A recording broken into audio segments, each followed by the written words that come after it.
Hey, how's it going? It's Ollie here. So today we're going to be analysing the magnetic gift box niche on Amazon in the UK. Should you sell this product or should you avoid it? So first thing we're going to do today is a challenge. Can I analyse this niche and make a decision on whether I would sell it or not in 60 seconds or less? First thing we want to look at is, does it have high demand? Really, we want 3 or more sellers making 3K plus per month. Does it have that? I'm using AMZScout to check. I'm going to sort by revenue. 1, 2, 3, 4, 5 sellers making 3K or more per month. So yes, there is high demand. What about low competition? We want 5 or less established sellers. Established seller has 500 reviews or more. So there's only 1. So yes, definitely low competition. What about low hassle? Well, we want it to be small, light, fit in a shoebox. That it is. It's 23 centimeters on its longest side, a lot of these. So definitely pretty small, pretty light. Made of cardboard, easy to transport. And what about a gap? Are there issues with some of the best sellers we could improve on? Well, this one is making £11,000 a month. And people say, issues, damaged, and it's a little small. So in just 60 seconds, I've realised that yes, there is high demand, there is low competition, there is a gap, and it is low hassle. That's our 60-second preview of the product, but let's go into a little bit more detail so I can actually show you what I did there. So let's start with high demand. We want 3 sellers making 3K or more, right, in the niche. Why? Well, because this shows us that, you know, if there's at least 3 sellers doing well, then the product's really popular. It means lots of different designs sell well, and it means that when you offer your product to the market, as long as customers like it, they'll probably buy yours too. What we don't want is just one seller doing really, really well, because then chances are it's a fluke, could be a glitch in AMZScout or whatever software you're using. Less likely your product will perform well. Okay, so we've got lots here. Lots of products doing well. One making £11,463 a month. One making £11,056 a month. One making 9K a month, 3K a month, 3K a month. There's plenty of demand in this niche. So let's check in this box. Let's move to low competition. So we want 5 or less established sellers who have 500 reviews or more, and ideally no brands. Let's have a look. So if we sort by reviews, there's only 1 seller with 500 reviews or more, 1 established seller. So that means it's not going to be too difficult to get clicks, because as customers we click on products with tons of reviews, right? That's just what we naturally trust. But not everybody's got tons of reviews. It'd be easy to get onto page 1 and get clicks and get sales. So that's good. This indicates low competition. No brands. Now, if you're going up against brands people know and trust, it's going to make things harder. Personally, I don't recognize any of these brands.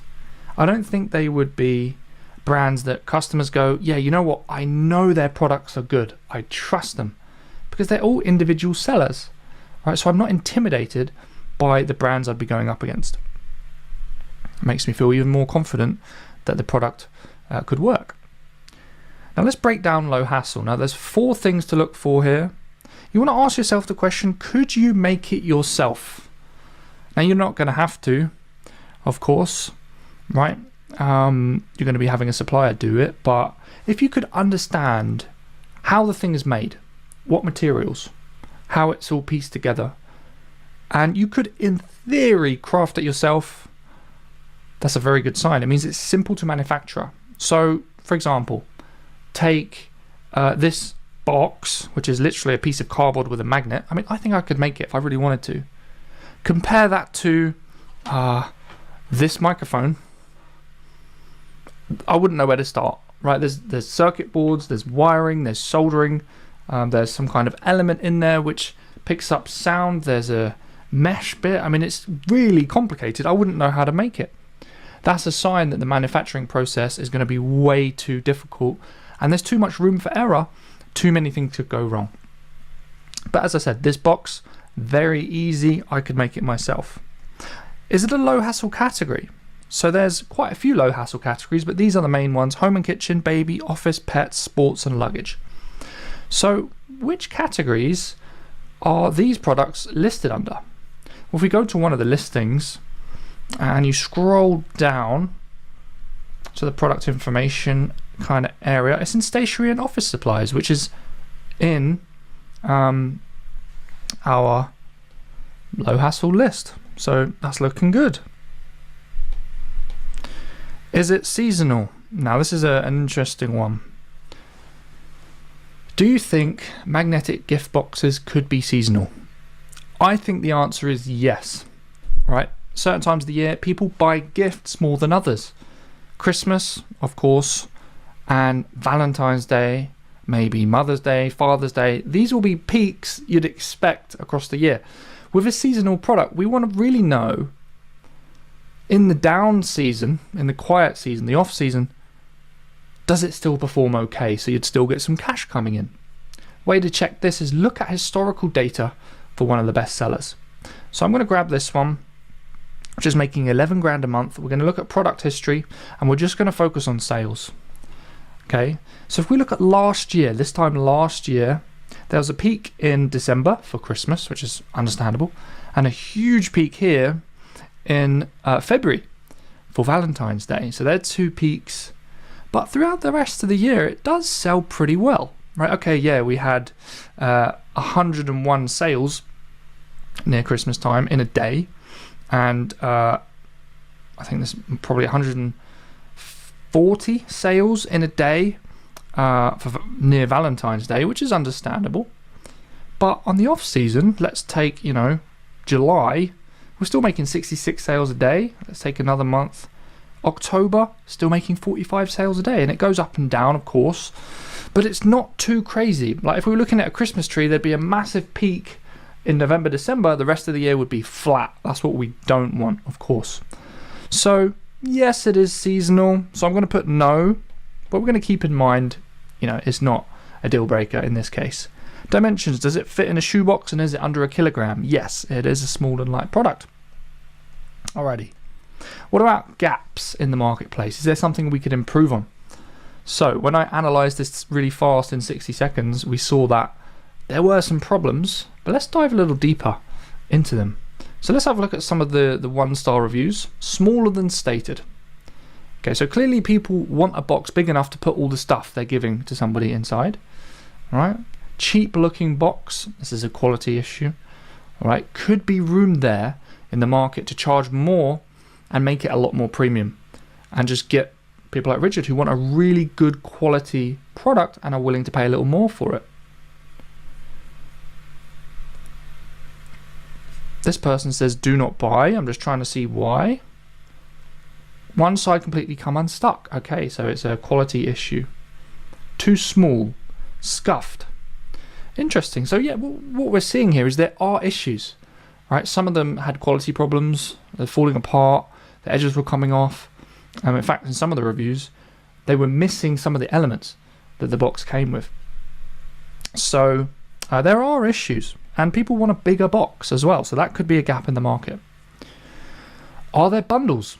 Now, obviously, a great way to add value to any niche is to sell the thing you're selling and bundle it with something extra for free. This might not be obvious, actually. I said obviously, but might not be so obvious. A lot of people on Amazon don't do this, right? So it can be a great way to add value. So are people doing it? If nobody's doing bundles, then really there's a huge opportunity.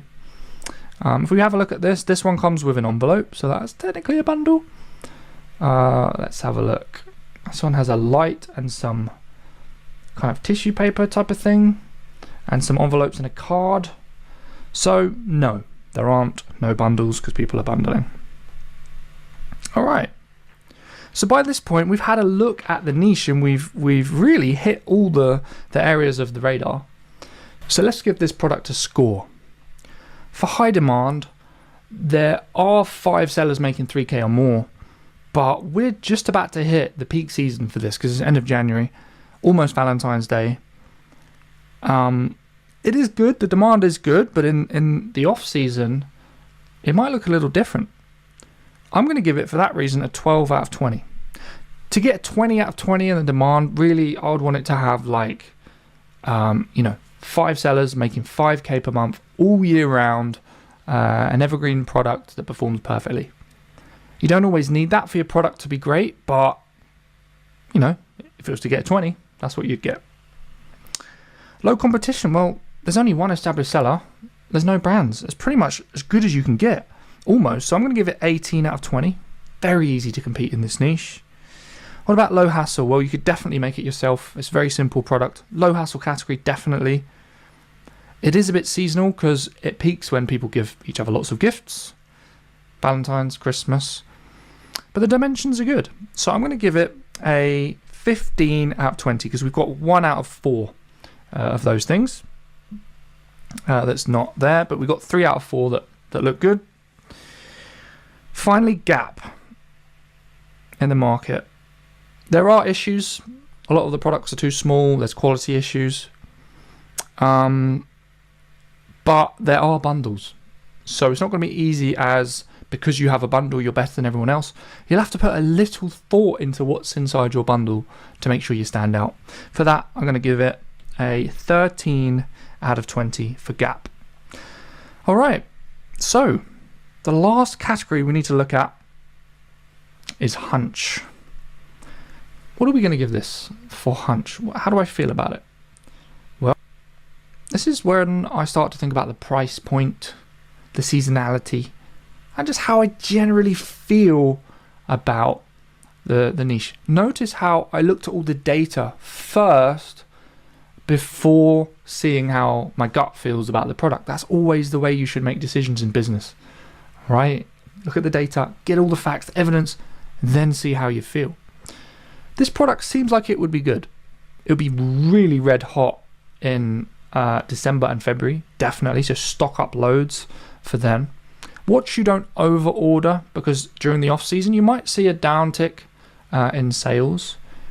If you can offer a really premium box that has amazing quality, is a bigger size, you're going to find gaps in the market. I think that'd be quite easy. And I think there is a way to charge a lot higher than what everyone else is charging here. I would come in at maybe £25, £25 and just offer something exceptional, really good quality for people at the premium end of the market. Then you make more profit as well. So for those reasons, I'm going to give this a 14 out of 20 for hunch. Pretty solid product. Let's add up these scores, shall we? All right, so we have 12 for high demand, plus 18 for low competition, plus 15 for low hassle, plus 13 for gap, plus 14 for hunch. That is 72 out of 100 for this product. So should you sell it on Amazon? I think yes. Just be aware of the product's slight downsides, the seasonality, things like that. But yeah, if you offered a good magnetic gift box on Amazon, I think it would sell pretty well. Thanks so much for watching this video. Like, subscribe if you haven't done so already, and we'll catch up very soon.